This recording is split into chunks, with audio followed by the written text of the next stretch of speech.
Tandis que la pilosité faciale est devenue très tendance ces dernières années dans les pays occidentaux, entre parenthèses, pensez au phénomène de la barbe hipster, fermeture de la parenthèse, en Turquie, avoir une belle moustache est à la mode depuis des décennies. Dans les grandes villes, vous êtes peut-être plus susceptible de voir davantage de visages rasés, mais à la campagne, avoir quelques poils sous le nez est toujours un petit must. En Turquie, on dit que les hommes portent les moustaches pour paraître plus forts et pour exprimer leur virilité. Cela semble être un phénomène normal puisqu'on observe des pratiques un petit peu similaires dans la nature. Les animaux qui veulent avoir l'air plus fort redressent leurs plumes ou leur fourrure. Une moustache représente la puissance et l'honneur. Attends. Babert, qu'est-ce que tu me fous là? On est quand même un petit peu en train de comparer les Turcs et les animaux, hein? Je dis ça, je dis rien, moi j'ai juste lu un article, je n'y suis pour rien. La MIF turque. Alors déjà, faut savoir un truc, oui, je mets le maillot turc, hein, voilà, parce que c'est en accord avec la vidéo, et puis je fais ce que je veux. Et il y a des gens, quand je mets ce maillot, ils me disent « Tu es turc ?»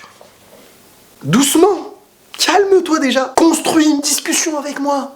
Je ne comprends pas, sinon on ne peut pas se comprendre. Quand j'ai mis ce maillot dans certaines vidéos, le nombre de Turcs venus sur Snapchat et tous les réseaux sociaux me dire « Super, merci, t'es un vrai !» Et on m'a même dit des trucs turcs que je ne comprends pas, parce que ça y est, le turc en fait il t'assimile, tu vois.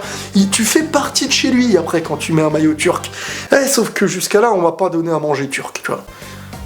Et il est là le petit problème. Bref, cette vidéo de podcast impro va traiter des Turcs, hein. Et vous savez que moi, quand je fais une vidéo sur les pays, bien entendu, il n'y a aucun cliché. Non, en fait, c'est tout l'inverse. Ah bah bien sûr, autant rentrer dans le cliché le plus grand des total. Le plus total. Je suis passé sur les Algériens en priorité, hein. Pourtant c'est mon sang. J'ai touché ensuite globalement les Maghrébins, hein. Même si le Maghreb n'est pas que l'Algérie, Maroc, Tunisie, je le sais les amis, hein, on est venu me faire un cours d'histoire géo après. J'ai ensuite touché aux Asiatiques que j'aime fort, de toute manière, à chaque fois que je fais une vidéo sur un pays, c'est que je l'aime fort. Et maintenant, je m'occupe de vous, mes amis turcs. Oui, amis ou peut-être ennemis après cette vidéo, je sais pas. Mais dites-vous un truc, tout ce qui va vous vexer dans cette vidéo, les Turcs, c'est uniquement écrit par Bébert. Ça veut dire que moi, je ne fais que être l'interprète de ce qui a été dit. Et je fais un petit peu l'acteur. Premièrement, la question que je me pose, parce qu'on rentre dans le cliché, c'est qui dit turc dit grec, kebab, sandwich. Je sais même plus comment on appelle le truc. Comment ça s'appelle, s'il vous plaît, dites-moi. Ça s'appelle quoi? Un sandwich grec? Un kebab? Un doner? Un doigt d'honneur. Non mais tais-toi, Bébert, s'il te plaît. Quand je fais des vidéos sur les clichés, toi t'es toujours OP, hein. Ah non. Donc, première chose, doner, kebab, sandwich grec. Pourquoi les trois trucs, qui à la base je pense doivent signifier des choses différentes, ont tout le même sens? C'est quoi que je dois dire à un mec au grec? Parce que pour parler des sandwichs grecs, hein, j'en avais fait une vidéo à mes débuts, parce que c'est quelque chose quand même qui me suit tout au long de ma vie, les Turcs, en fait, on dirait que vous aimez tellement bien ce que vous êtes, votre pays, hein, parce qu'on le voit dans vos couleurs, même quand vous êtes au grec, hein, vous êtes en rouge comme moi je le suis. Pourquoi? Parce que votre pays il est rouge, enfin votre drapeau. Et le premier problème, c'est que, et c'est une qualité en même temps, c'est que vous ne faites pas semblant d'être turc, hein. À la télé qu'il y aura derrière, hein, c'est pas Britney Spears, hein. C'est Emiette Gordon, je sais pas comment elle s'appelle, mais c'est pas n'importe qui. Deuxièmement, le mec te dit limite bonjour, parce que voilà, il faut que tu le comprennes, et c'est à toi de lui dire le reste, hein. Je veux grec, salade, frites, salade, bon bref, on s'en fiche. Et après, il va transmettre ton information totalement en turc au mec de derrière. Et moi, c'est à partir de ce moment que j'interviens. J'ai envie de savoir ce qui se dit. Hein, parce que là, il y a des secrets, hein. Je suis quand même d'origine algérienne, je sais que parfois, hein, l'arabe parle aussi à l'autre arabe, ils se comprennent, tu vois. Mais là, le mec, c'est pas commercial, parce que moi je te dis bonjour, je voudrais un sandwich, voilà, bien rempli, chef. La première erreur, quand tu ne connais pas le commerçant, de lui dire bien rempli, chef, c'est une très très grande erreur. Le mec, il va dire un truc en turc à l'autre turc. Et l'autre, hein, si tu regardes bien très souvent, il aura un léger sourire. Parce qu'il a compris la faille. Parce qu'il sait que le grec qu'il va te faire, Il aura une faille. Quand je dis il aura une faille, c'est que peut-être il va pas te servir autant que tu le crois. Parce que dès que tu lui dis bien servi, qu'est-ce qu'il va dire le commerce? Il va dire ah ok, ça veut dire que d'habitude c'est mal servi. Et là il dit à son pote Golden Truc, tu le sers pas beaucoup. Normal, tu lui mets la portion normale, ok? Dites-moi que j'ai tort. Dites-moi que j'ai tort. Toi qui travailles dans un kebab. Et si tu travailles dans un kebab, n'hésite pas à me le dire en commentaire aussi comme ça. Il y aura moyen que... Parce que j'aime beaucoup les sandwichs grecs. Franchement, si ça faisait pas grossir ces trucs-là, je pourrais en manger tous les jours. C'est toujours ce qu'on aime le plus qui nous fait grossir. Et on te dit, non, mange ça, du soja, truc... Non, je rigole, sincèrement, mais les Turcs, pour en revenir à vous, vous êtes des bonhommes. Des bonhommes. Même les femmes, hein, vous êtes des bonhommes. Hein. Hommes avec un grand H.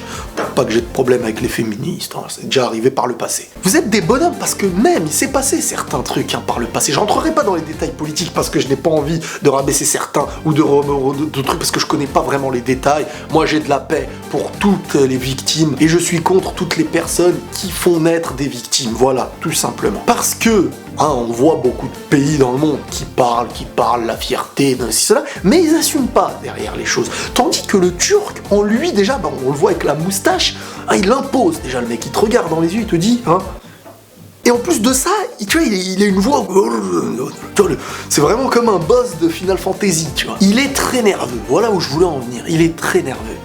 Je sais pas comment ça se fait, parce que je suis pas un historien, on va me parler de croisades, des empires ottomans, des délires tête de turc, et tu sais, j'ai appris un détail avec tête de turc, c'est que ce n'est pas à la base quelque chose de négatif.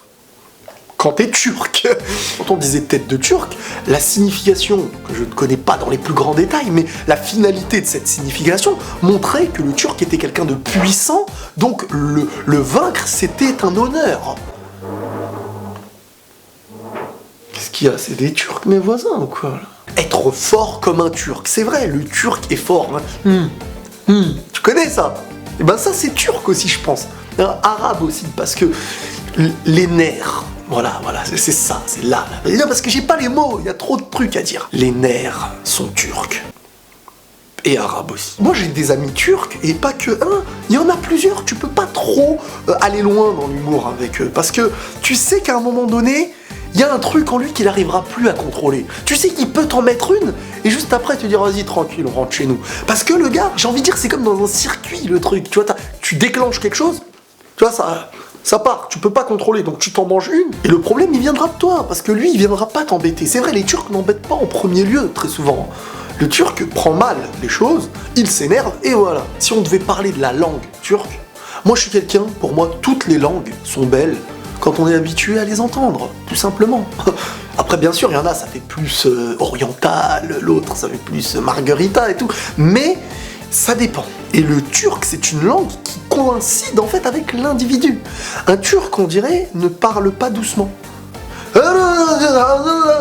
Voilà, pourtant j'ai rien dit, mais c'est une intonation, parce que chaque langue possède son intonation. Et l'intonation turque, on dirait que t'es obligé d'avoir des abdos même derrière ton gros bide. Ça ne change rien, t'es obligé parce que c'est une langue où tu imposes quelque chose. Non, franchement, bébert, j'aime beaucoup les Turcs. Énormément. On va parler d'un dernier truc, et pourtant j'aime pas rentrer dans ces détails-là, parce que voilà, c'est de la vie privée des toilettes. Les toilettes turques, beaucoup se moquent du design qui est assez primitif. Mais je ne dirais rien d'autre que renseignez-vous sur les scientifiques, je sais pas quoi, docteurs, sur internet, ils vous diront tous que les toilettes turques sont le mieux pour l'être humain. Fin de cette vidéo. Les Turcs, je vous souhaite une énorme paix sur vous. Et bien entendu, les autres aussi. Prenez tous soin de vous. Et la paix sur vous.